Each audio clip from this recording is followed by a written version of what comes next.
संसद में सरकार है, सत्ता उसके हाथ में है, गृह मंत्रालय भी उसके पास है, पुलिस और पूरी सरकारी मशीनरी उसके नियंत्रण में है। फिर सवाल यह है कि संसद में सरकार के सबसे बड़े नेताओं की आवाज आखिर दब क्यों रही है? अमित शाह सदन में क्यों नहीं आ रहे हैं? और सबसे बड़ा सवाल, अगर हर बहस, हर हंगामे और हर राजनीतिक संकट के बीच बीजेपी और एनडीए बार बार सिर्फ एक ही नाम ले रहे हैं, राहुल गांधी, राहुल गांधी, राहुल गांधी, तो क्या सरकार खुद राहुल गांधी को अपने बराबर की राजनीतिक ताकत नहीं दे रही है?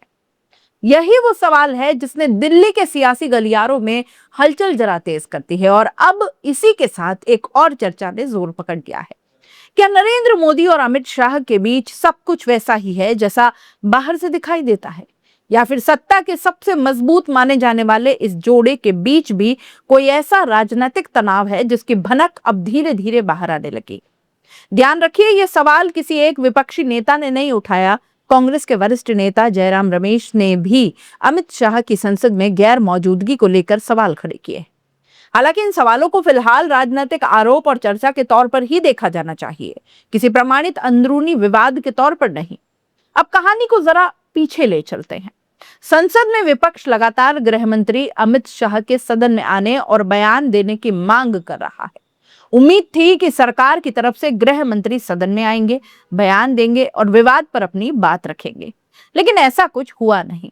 अब यहीं से सवालों की दूसरी पारी शुरू हुई।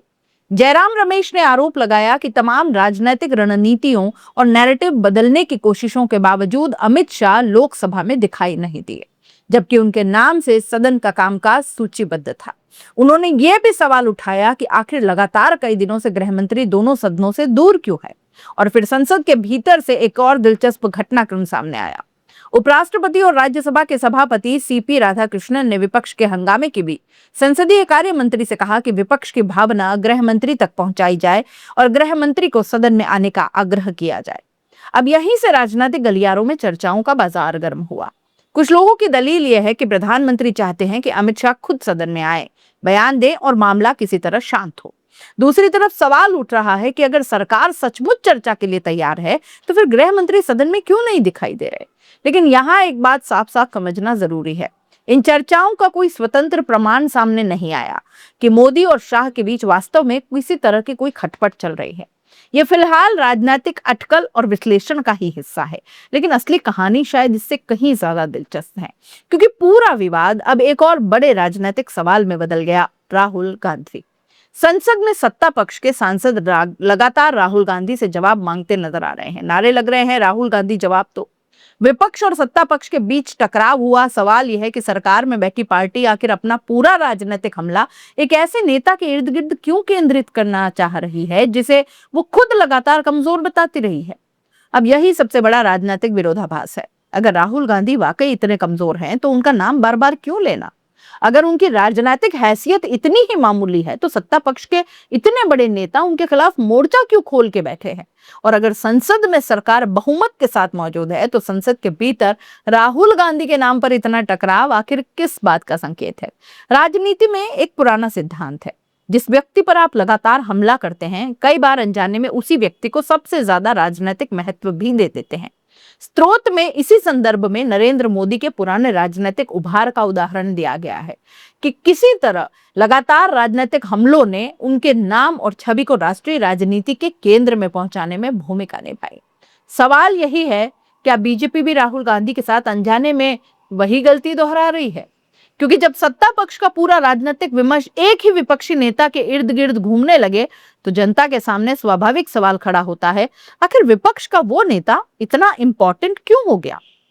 और बस यहीं से मामला सिर्फ संसद के हंगामे तक सीमित नहीं रहता, वो सत्ता की राजनीतिक रणनीति, विपक्ष की भूमिका और आने वाले समय की राजनीति तक पहुंच जाता है।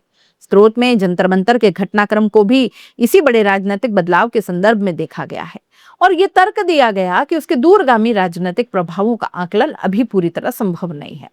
अब आखिरी और सबसे बड़ा सवाल, क्या अमित शाह की संसद से गैर मौजूदगी सिर्फ एक संसदीय रणनीति है? क्या सरकार किसी खास राजनीतिक परिस्थिति के हिसाब से कदम उठा रही है? क्या राहुल गांधी को लगातार निशाना बनाना बीजेपी की रणनीति है या फिर राजनीतिक दबाव में लिया जा रहा रिएक्शन? और सबसे सनसनीखेज सवाल, क्या मोदी और अमित शाह के बीच सचमुच कोई दरार है या फिर ये सिर्फ विपक्ष की बनाई हुई कोई कहानी है?